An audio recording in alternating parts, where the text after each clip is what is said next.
Good morning and welcome to the DFS Army YouTube channel. I am Razzle11 and you can find me on X at Razzle11Grinds. We are going to take a look at some pitching for today, the 2nd of September. Uh, College football officially back. We got an 11-game main MLB slate and then NFL coming up in a week. Looking at the weather for today, looks like we don't have any issues. So we can dive right in. At the top, we have Blake Snell, the current frontrunner for NL Cy Young. Dominated San Francisco the first time he faced them. Absolutely dominated them. Went for nearly 40 DK points. His K rate is through the roof, especially when at home. Walk rate is lower at home. Uh, Giving up a few more hits, but that's just semantics, really, based on everything else. Um, had been decent for a while before exploding last time out against St. Louis. The only real worry is the walks. They can get him in trouble, but it is such a great matchup against San Francisco. Snell is just in an absolute smash spot. He is a minus 190 favorite in this game. Luis Castillo creeping up on Garrett Cole in the AL Cy Young race. He's a minus 130 road favorite here. Has not been as strong on the road. K rate is actually under 9 per 9 on the road, which is kind of shocking. Considering his K rate is almost 11 per 9 at home. Um, One run or fewer in 3 of his last 4 starts. Ks that are kind of all over the place, but 29 plus DK points in 3 of those last 4. I think it's a pretty solid spot against a Mets lineup that is pretty weak overall at this point.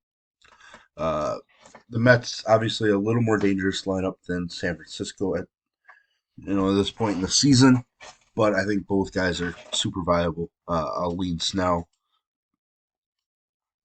as a stronger home favorite. Aaron Nola, we just saw Wheeler strike out double digits last night against this Brewer squad. He put up 26 DK points the first time he faced them. Has not been as strong on the road. Giving up plenty of home runs on the road as well. So there is some worries in this matchup. 2 runs or less than 3 out of his last 4. K's kind of have been all over the place. I don't mind it, but if I'm going to pay 10-6, I would much rather just go up to Snell or Castillo.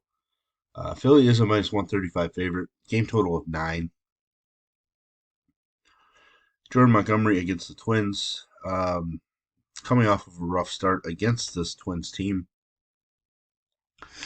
By now, you should know of how much I hate pitchers making back-to-back starts against the same team. But there is plenty of upside with Montgomery. K upside is legit in this matchup. He is a minus 195 home favorite. So I'm definitely interested in him. I'm glad that he is under 10K. Like this 2-game stretch where he was 10 and 11K just blew my mind. But certainly upside, but he's far more volatile. I would actually take him over Nola right now, but it's close enough.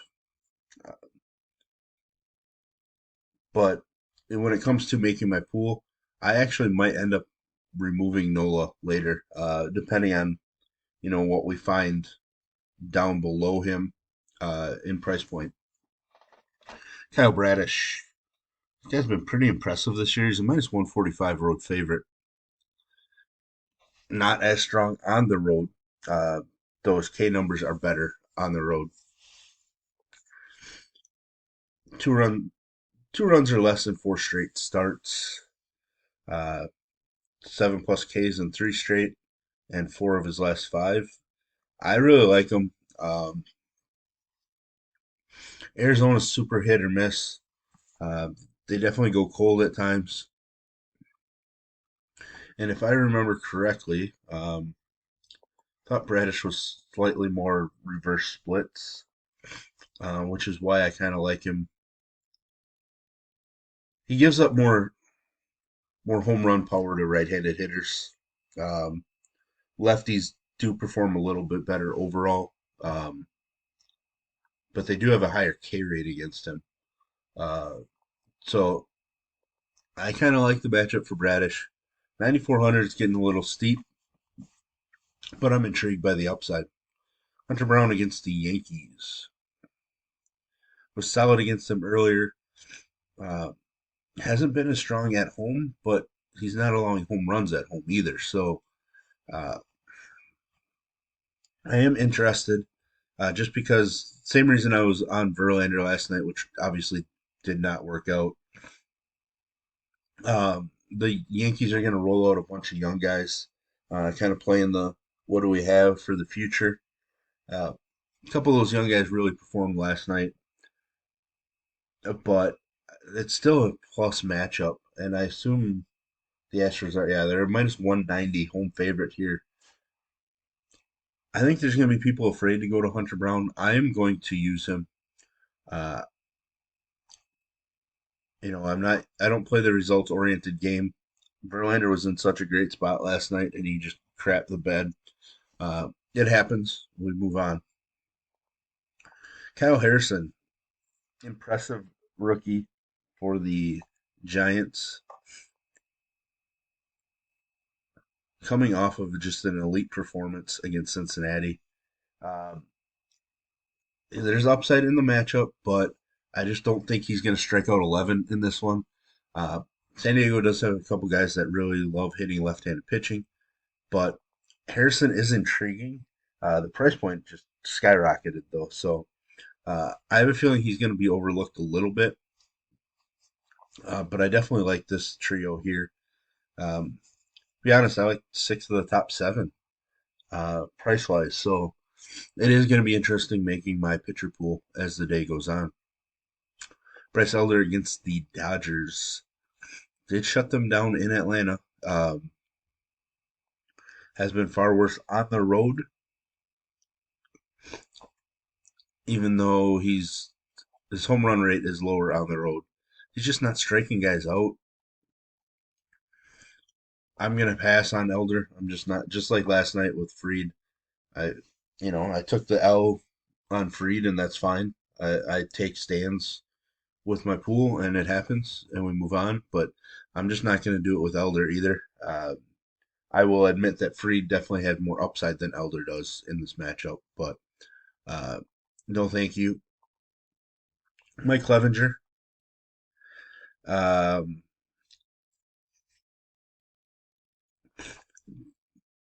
Shut down the Tigers the first time he faced them. I was reading this about his waivers situation. Like the whole waivers thing that just went on is just really weird to me, but uh, I digress. He's been really strong at home. Coming off an elite performance against the team that he was supposed to dominate, went into Chicago or to Wrigley and dominated the Cubs. Strong against the Yankees. Probably going to be overlooked. Game's a coin flip, total of 8.5. Um, he's just throwing the ball really well in the second half. I think we just have to look at him at 8K. You know, 30 plus upside at 8K seems really attractive to me. Uh, Matchup isn't all that difficult, so I will be considering Clevenger. Tanner Houck, I don't think I can go there. I want to, like, overall, it's a decent matchup, but like his K's haven't been there, hasn't been sharp, dealing with injuries. 2 games back from the IL after a 2+ month hiatus on the IL. I'm just not really interested in him. Game total of 10 in that game. He is a minus 235 favorite, but I think I'm going to have to pass. Kikuchi in Coors has not been as strong on the road. coming off of a couple of rougher starts, but prior to that, he had been really strong. I'm going to debate him and consider him, but most likely he ends up not in my pool. Um, I liked Ryu last night. He started out solid, finished all right, but not amazing. Kikuchi is a minus 195, 190 favorite, so maybe I do have to consider him. But right now, I would guess he's on the outside looking in when it comes to my pool. Reese Olson shut down the White Sox the first time he faced them, coming off of a 10K performance against the Yankees. Racked up pitch count, though, which is a little annoying. He's interesting. To see that with the way that Clevenger's been throwing the ball, and to see that this game is just a pick 'em, really tells me that I should be considering Reese Olson in this spot. I may end up there, and it may be, easier to just take Olson over Kikuchi in Colorado. Emmett Sheehan, I'm not going to take him against the Braves. I'm not going to deal with it. Um, I know in the minors he's a strong K guy, but in the majors he just hasn't shown it. Colin Ray, no thank you in his return to the majors. I'm not going to use him against the Phillies. Alec Marsh, huge game total. Strikeouts have been up the last two times, but he's allowing home runs too. So I'm going to go back to Boston as one of my stacks, and hopefully they don't destroy me again. Bailey Falter shut down the St. Louis squad just a couple starts ago, but I don't know that we can really trust him at this point. St. Louis is a minus 195 favorite. Game total 9.5. So I'm going to probably have to pass on Falter. Peterson, coming off of a great performance, takes on a Seattle squad that strikes out a lot, but they do have some guys that hit left-handed pitching. I don't think I can go to Peterson. There will be people talking about him, and I understand it. I just don't think I'm going to do it. Slade Coney, coming off of back-to-back solid starts. Last start being really strong, 5Ks. I'm not going to do it against Baltimore. Severino against Houston, not going to go there either, even though his last two starts have been excellent. Uh, he was lit up by Houston early August. He's been absolutely atrocious on the road all season. I am going to pass on Severino. Dallas Keuchel against Texas. Shut them down the first time he faced them. I don't expect that to be the case today. Texas should be one of my highest ranked stacks once I get to that part of my day. We were on him against Pittsburgh and they lit him up. Made some mistakes. Bounced back and was solid against Philadelphia. I'm intrigued enough by him that I might use him just because his minor league numbers were solid. Um, so I think there's upside in this. In this one, if he had picked up the W, we were looking at over 20 DK points. Uh, so I think there's enough upside that I'd consider him. My guess is he doesn't make my pool, but he's in consideration at this point in the morning. And no thank you on Ty Block. Coming off of an elite performance against Baltimore, I do not expect that to happen again. I will gladly pass on Ty Block in Coors. So there we have it. There's the first look at pitching for today. A rough idea of where I'm going with my pitcher pool. I will finalize it throughout the day and update the DFS Army members. If you enjoy what I bring to you, please hit the like button, hit the subscribe button, turn the notification bell on to get the alert anytime we drop videos here at DFS Army. If you want to join us, get access to my notes, coaches, our tools, Discord, etc. I'll put links in the description below. You can use promo code RAZ, RAZ, for 10% off monthly. And as always, best of luck, everybody.